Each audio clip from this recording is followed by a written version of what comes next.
హర హర శంకర జయ జయ శంకర. భక్త మహాశైల విజ్ఞప్తి.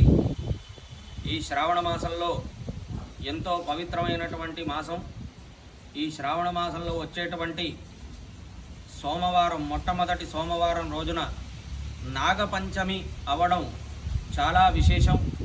ఆ యొక్క నాగపంచమి రోజున ఎవరైనా సరే, మహిళలు కానీ పురుషులు కానీ, ఎటువంటి కాలసర్ప దోషాలు ఉన్నా సరే, ఆ యొక్క నాగపంచమి రోజున ఆ యొక్క నాగశిలని పూజిస్తే గనక ఆ యొక్క కాలసర్ప దోషాలు కానీ, ఎటువంటి గర్భిణీ స్త్రీలైనా సరే, ఏమన్నా సంతాన ప్రాప్తి లేని వాళ్ళైనా సరే, ఆ యొక్క నాగపంచమి రోజున ఆ యొక్క నాగశిలని పూజించిన, అందులో సోమవారం రావడం అంటే సోమవారం ఎంతో విశేషంగా, ఈ యొక్క సోమవారం నాగపంచమి రావడం అంటే చాలా అరుదుగా రావడం జరుగుతుంది. అలాంటిది శ్రావణ మాసంలో వచ్చింది. భక్తులు ఈ విషయాన్ని మరీ గమనించాలి.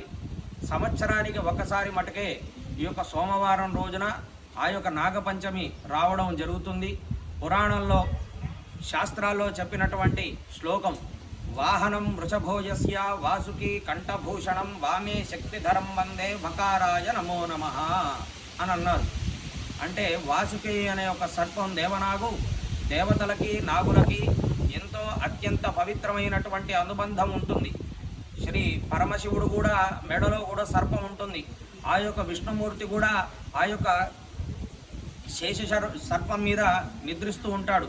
కాబట్టి ఆ యొక్క నాగపంచమికి దేవతలకి అత్యంత అనుభవమైనటువంటి, అత్యంత విశేషమైనటువంటి రోజున నాగపంచమి రావడం ఎంతో విశేషం.